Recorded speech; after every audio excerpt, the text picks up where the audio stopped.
bid maar almal en ons weet nie altyd waarvoor ons vra nie, nee. Maar dis ons voorreg om hier te kan wees. Dankie Salome. Joh, jy het dan goeie talent, hè? Wow, dit was so nice. Ek is so dankbaar dat sy nou gesing het. Kom ons blaai na die bekende boek van Daniël. Na die bekende hoofstuk 3. Na die bekende vers 17 en 18. Ek lees vir julle die ou vertaling uit. Dit sê: as onse God wat ons dien in staat is om ons te verlos, dan sal hy ons uit die brandende vuuroond en uit u hand, o koning, verlos. Maar so nie.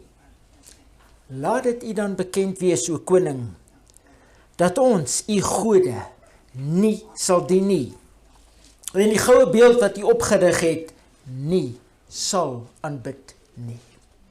Mag die Here dit in ons harte seën. Ons boodskap vanmiddag is getiteld: sal jy staan? Al staan jy alleen. Sal jy staan? Al staan jy ook alleen. Op 13 Junie 1936 in die dorp Hamburg in Duitsland word 'n nuwe oorlogskip met die naam van Horst Wessel met 'n groot tentoonstelling te water gelaat. Wat die geleentheid nog groter gemaak het, was dat die groot Duitse Führer, Adolf Hitler homself, as ook sy adjunk Rudolf Hess die verpligtinge waargeneem het. En op die hoogtepunt van die oomblik het honderde werkers en toeskouers en soldate soos 'n eenheid Hitler geëer deur die bekende Sieg Heil Nazi Salut. En op die presiese oomblik is daar natuurlik 'n foto geneem om hierdie belangrike geleentheid vir ewig vas te lê. Maar eers jare later, baie jare later, het 'n klein detail wat niemand tevore raak gesien het nie na vore gekom. Wat in 1991 vir die eerste keer in 'n Duitse koerant gepubliseer was en later, soos wat hulle gesê, viral gegaan het toe dit in 2012 op Facebook beland het. Nou in die see van honderde uitgestrekte arms in die Nazi saluut staan daar een man met gevoude arms in oop weerstand teen die magtige Hitler. Die man met die gevoude arms was die 26-jarige August Landmesser. En daar is 'n baie interessante, maar ongelukkig ook 'n baie hartseer verhaal agter sy gevoude arms. 5 jaar tevore het hy soos baie ander jong manne van sy tyd aangesluit by Hitler se Nazi-party in die hoop dat dit vir hulle beter geleenthede sou bring. Maar na 2 jaar as lid van die party ontmoet hy die liefde van sy lewe, Irma Eckler. Die groot probleem egter was dat Eckler was 'n Jodin, wat hom in direkte kontras met die Nazi-beleid gebring het. Toe dit natuurlik op die lappe kom, is August dadelik uit die Nazi-party geskop en onder die harde Noemberg-wette word hy selfs verbied om met haar 'n wettige troue aan te gaan. Maar die verhouding het voortgegaan en hulle eerste kind, 'n dogtertjie met die naam van Irma, word in 1935 gebore. Natuurlik raak dit vir hulle baie moeilik. En 'n jaar na hierdie bekende foto geneem is, probeer hy saam met sy vrou en kind na Denemarke vlug, maar word by die Duitse grens voorgekeer en gearresteer vir rasseskande, omdat hy die Duitse ras onteer het. Hy word tog later vrygespreek, op voorwaarde dat hy alle bande met Eckler sal verbreek, wat hy natuurlik geweier het om te doen. En 'n jaar later, in 1938, word beide hy en Eckler gearresteer. weer gearresteer. Hy word tronk toe gestuur, terwyl Eckler na 'n konsentrasiekamp gestuur word, waar hulle tweede dogter, Irene, gebore word. Hulle het tragies daarna nooit weer mekaar of ooit hulle kinders weer gesien nie. Eckler is geskuif van die een konsentrasiekamp na die ander, tot waar sy later in Bernburg, se sogenaamde genadedoodkamp, saam met baie ander Jode doodgemaak is. Landmesser word later uit die tronk vrygelaat, om maar net weer deel van 'n strafbataljon na die gevegsfront in Kroatië gestuur te word, waar hy na 'n veldslag as missing in action gerapporteer word. Hoe tragies.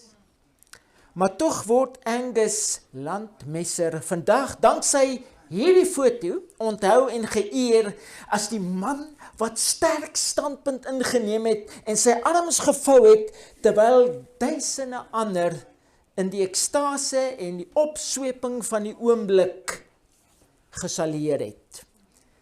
En ja, ons verstaan sy ope opstand en ons admireer hom vandag daarvoor. Stem jy saam? Ek wil ons admireer hom daarvoor. Maar tog,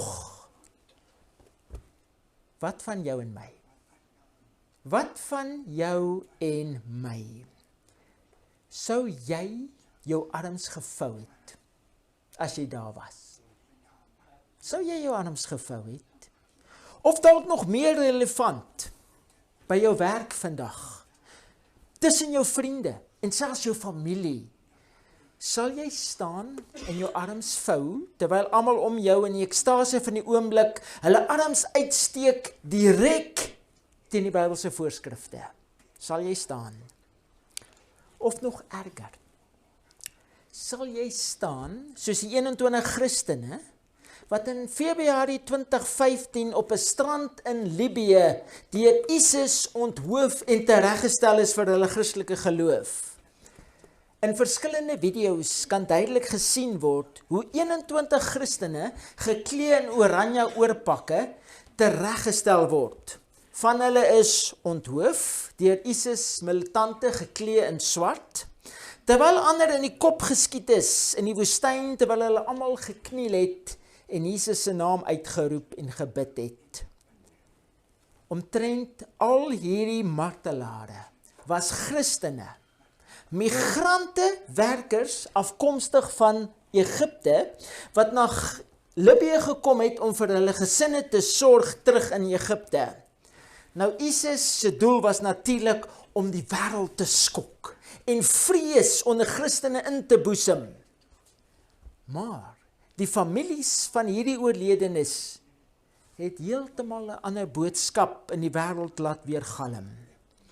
Een van die ma's van 'n 24-jarige seun wat gereggestel is, het in 'n onderhoud gesê: "Mag God ISIS vergewe.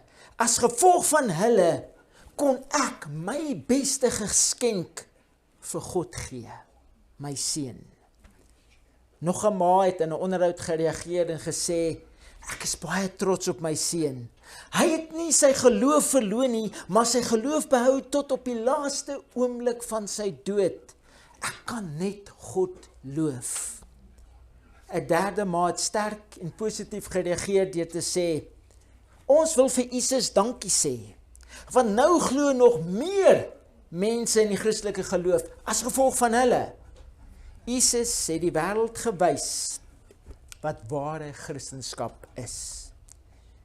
En wat 'n kragtige getuienis het nie voortgevloei deur die bloed van hierdie martelare wat bereid was om eerder te sterf as om Jesus te verloon in hulle lewens nie. En weer eens die vraag: as dit jy was, of as so iets met jou moet gebeur, sal jy staan? Sal jy staan? Nou dit is een ding om te staan en jou arms te vou as iemand iets doen wat dalk letterlik teen jou grein indring en jy selfs te nagekom voel. Maar dit is iets heel anders om voor mense te staan wanneer jy direk gekonfronteer word vir jou geloof en jou Christenwaardes en selfs met die dood gedreig word. Nou, ek praat baie keer met goeie Christene, goeie, mooi Christene, wat baie bekommerd is oor die tyd van die einde. Wanneer ons letterlik, en ek bedoel openlik, vervolging gedreig gaan word vir ons geloof. Sê nou, ek gaan my werk verloor, of ek gaan my huis verloor. Hoe gaan ek vir my kinders sorg? Sê nou, hulle gaan my vang en in die tronk gooi. Of hulle gaan 'n geweer teen my kop druk en sê, kies jy nou nog die Sabbat? Ek is bang, of ek weet nie, of ek dan sal kan staan nie. Ek is bang ek sal nie kan staan nie. En ek is bang ek gaan onder die druk toegee. En ek weet as ek toegee, verloon ek Jesus. En dan is ek verlore. Sal ek staan? Sal ek staan? En die antwoord is, nee. Jy sal nie staan nie. Jy sal nie kan staan nie, behalwe as jy voor die tyds reeds 'n definitiewe besluit gemaak het, dat jy deur God se genade sal staan, al moet jy sterf. En dan, dat jy elke dag vir God sal standpunt inneem, en sal staan deur die sogenaamde klein dingetjies, want dit sal jou voorberei vir die dag wanneer jy voor die groot en magtige mense en instellings sal kan staan. En al hang daar selfs 'n swaard oor jou kop, dat jy deur God se genade waardig geag kan wees om te staan, al staan jy alleen. Want dit is alleen Jesus wat jou in jou hart is, wat jou dan die moed en die krag en die durf sal gee om met ope vrymoedigheid te kan staan. Maak nou die besluit wat jy dan sal doen. Het jy dit? Maak nou die besluit wat jy dan sal doen. Moenie wag en dink, jy sal eers die besluit maak wanneer jy in dit is nie, of wanneer dit jou in die oë kyk nie. Want wanneer jy eers in 'n krisis is dit nie die tyd om aan 'n ontsnappingsroete te wil werk nie. Wanneer jy in die arms van 'n ander vrou of man is, in 'n geheime hotelkamer, is dit nie die tyd of plek om dan 'n besluit te wil maak oor moraliteit nie. Wanneer jou finansies eers druk, dat jy voel dat jy nie kan asemhaal nie, is dit nie die tyd om 'n besluit te maak oor eerlikheid en of jy gaan tiende betaal of nie. Jy moes voor die tyd dit gedoen het. Jy sien, daar is 'n baie goeie rede hoekom genootskappe en skole noodplanne voor die tyd uitwerk en dit inoefen. Daar is 'n rede hoekom lugdienspersoneel, ek bedoel voor die vliegtuig opstyg, die noodplan verduidelik en demonstreer. En die passasier se aandag fokus op die nooduitgange. Want jy sien, ons dink nie helder wanneer daar 'n krisis ontstaan nie. Jy dink dan nie helder nie. Die beste tyd om 'n besluit te maak om versoekings te weerstaan is voor dit jou met krag in die oë kyk, want as jy in die krisis is dit te laat. In Job 31 vers 1 sê Job vir ons: ek het 'n verbond gesluit met my oë om nie wellustig na 'n jong vrou te kyk nie. En in Daniël 1 vers 8 sê dit vir ons dat Daniël het hom voorgeneem om hom nie te verontreinig met die spys van die koning nie. En Josef het vir Potifar se vrou in die hitte van die oomblik gesê: hoe kan ek hierdie groot kwaad doen en sondig teen God? Hulle het almal Ek wil het almal voor die tyd reeds die besluit gemaak dat hulle sal staan, maak nie saak wat gebeur nie. En daarom, as jy wil staan vir Jesus, maak jou gedagtes nou reeds op wat jy dan gaan doen. En onthou, wanneer jy daai besluit maak om vir God te staan, kom wat wil, sal God ook by jou staan en jou vashou, sodat jy deur sy genade kan staan. Sodat jy sal kan staan. En dan nog 'n belangrike punt. Om te kan staan, het jy nodig om te weet waarvoor jy staan. Dis baie belangrik. Om te kan staan, het jy nodig om te weet waarvoor jy staan. Ons het nodig om God se woord te ken en die beginsels te ken wat God se woord ons leer. Ek wil anders gaan dit vir jou geen doel of betekenis hê om daarvoor te staan nie. Hoekom gaan jy daarvoor staan as jy dit nie weet nie? As jy nie die betekenis of die hart van God se gebooie ken nie, dink jy gaan vir dit kan staan as die water warm raak? As jy skielik alleen is met 'n mooi vrou wat met gewillige oë na jou kyk, weet jy waaroor dit werklik gaan as God vir jou sê, jy mag nie egbreek pleeg nie? Weet jy waarvoor dit staan? As jou finansies knyp en by die werk lê daar 'n paar goed rond wat jy dalk vinnig gou kan verkoop en ek wil niemand gaan weet nie of ooit sal weet nie, weet jy waaroor dit werklik gaan as God vir jou sê, jy mag nie steel nie?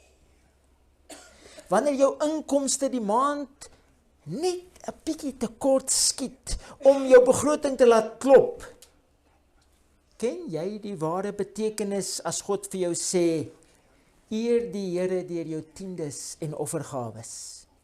Jy sien, as jy weet waarvoor jy staan, sal dit jou beskerm en help om te staan.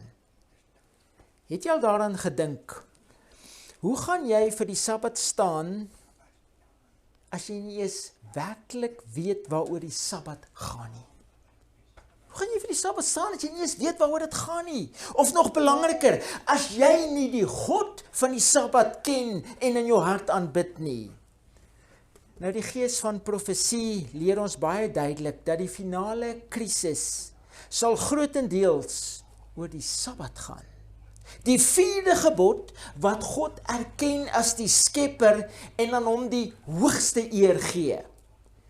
En as jy nie nou, terwyl alles nog goed gaan, die Sabbat eer in jou lewe nie, moenie dink, jy gaan dit dan doen, wanneer dit werklik moeilik gaan nie.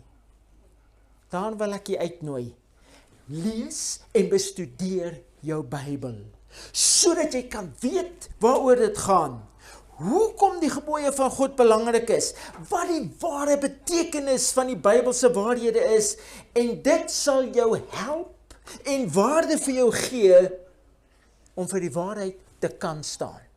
Dit sal jou help. Seker een van die grootste getuienisse, wat daar tot vandag toe nog mense inspireer om vir God te staan, kry ons in Daniël 3. Ek ken hierdie gedeelte so goed. Ek bedoel die magtige koning van Babylon, koning Nebukadneser, bou 'n groot goue beeld. En dan beveel hy elke persoon in sy koninkryk, dat wanneer hulle die geluid hoor van die horing, die fluit, die siter, die luit, die hart, doedelsak en van allerlei musiekinstrumente, moet julle neerval en die goue beeld aanbid wat koning Nebukadneser opgerig het. En hy wat nie neerval en aanbid nie, sal op die daad binne in die brandende vuurwind gegooi word. En nie ken die verhaal. Almal in Nebukadneser se koninkryk val dadelik in vrees en aanbidding neer. Maar 3 Hebreëse manne, Sadrag, Mesach en Abednego, bly staan. Bly staan! Ek wil dit moes seker 'n merkwaardige gesig gewees het. Toe duisende mense soos een man op bevel van die koning in aanbidding neerval, maar 3 bly staan. Ek bedoel sekerlik kon hulle nie meer uitgestaan het nie. Ek bedoel, jy kon hulle nie mis nie. Duideliker dan veragsaming van die koninklike bevel kon jy net nie kry nie. Nou as jong seun het ek, elke keer as ek hierdie verhaal gelees het ek vir myself gevra, wat sou ek doen as ek daar was? Wat sou ek doen as ek daar was? En ek moet bieg. Baie keer het die gedagte in my kop opgekom, dat ek maar net sou neerval, saam met die ander, maar net maak of ek aanbid. Maar ek sal nie regtig die beeld aanbid nie, want ek weet mos, dis net 'n stomme afgod, man.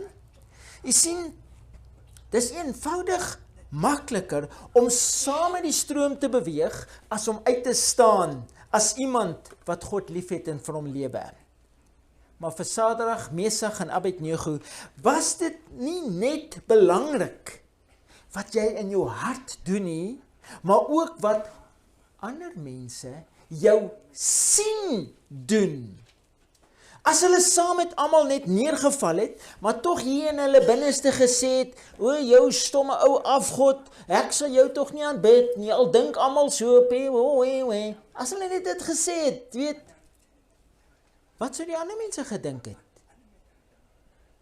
Al die ander mense kon net hulle handelinge sien.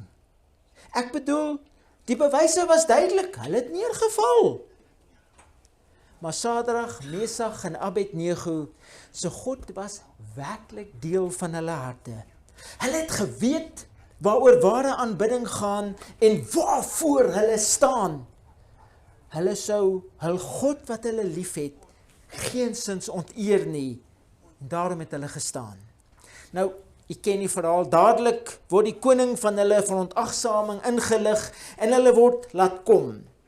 En nou dat almal se oë nog meer op hulle is, word hulle 'n tweede kans gegee om te buig of in die vuuroond gegooi te word. Maar God was werklik deel van hierdie 3 manne se harte.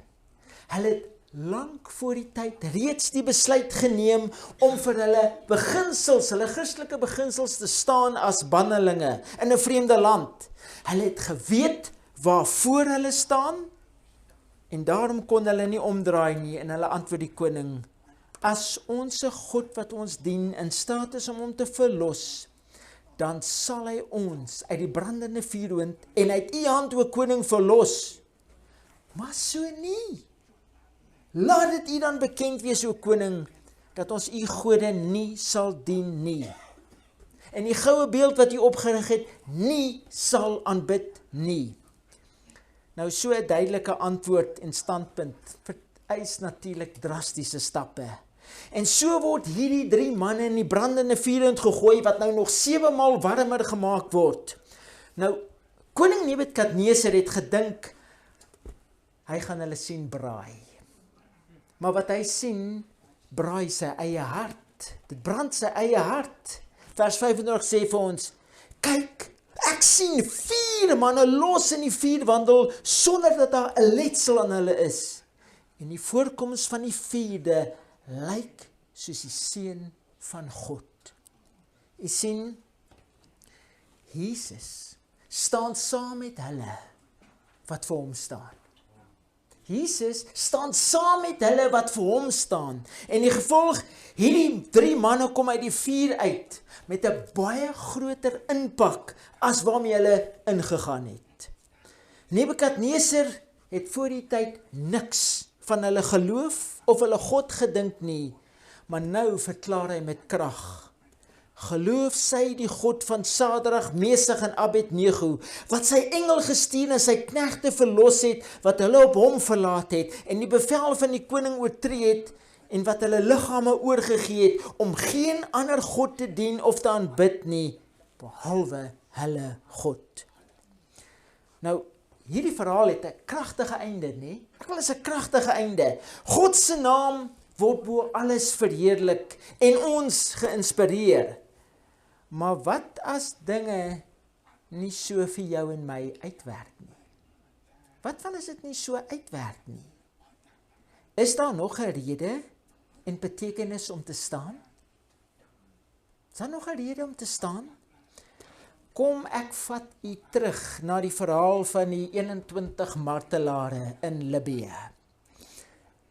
Volgens verskeie verslae was almal op die strand in Libië wat daardie dag tereggestel was, Christene vanaf Egipte.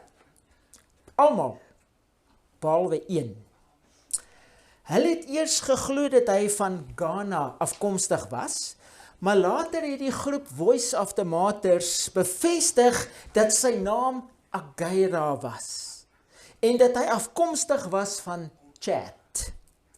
Nou, hy was nie 'n Christen nie, maar ook nie 'n moslim nie.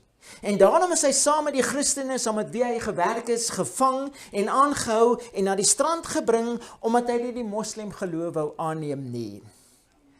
Hy het die Christene saam met wie hy aangehou was, se geloof gesien.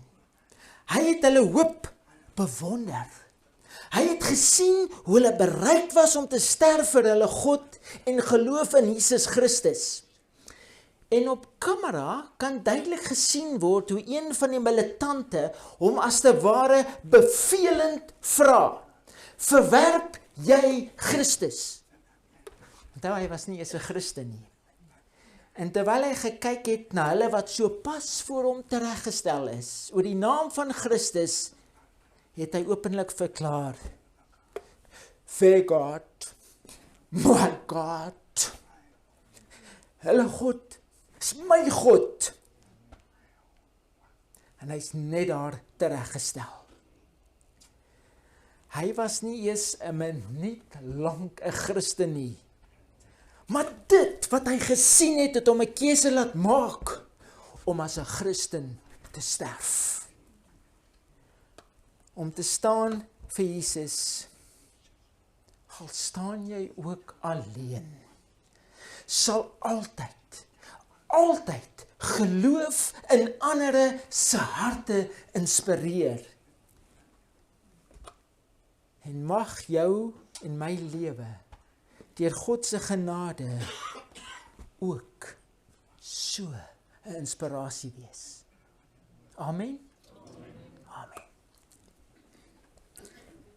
Onse Here Jesus, ons wil ons lewens na U toe bring en erken, Here, ons is swak, ons is nietig. Ons het U verskriklik baie nodig om ons te help om vir U te staan. Help ons om nou ons harte met U reg te maak, om nou 'n besluit te kan maak om vir U te staan in U groot sowel ook as die klein dingetjies, sodat U ons kan help om te staan in daai dag. Here, ons weet hierdie is 'n werklikheid vir ons as Christene. En is iets, al wil ons dit hoe weg en reg redeneer, wat tog met ons gaan gebeur. Help U ons, Here, om U woord elke dag op te tel en werklik te kan lees en te kan weet hoekom ons glo wat ons glo. Dat ons die U hart sal ontdek, sodat ons sal kan staan vir U gebooie en vir dit wat reg is in ons lewens. En dat ons U so leer ken, dat ons sal weet, U sal saam met ons staan. Help ons. Ons bid dit in ons Verlosser, ons Jesus, se kragtige naam. In Jesus naam sê ons dankie daarvoor. Dankie Jesus. Amen.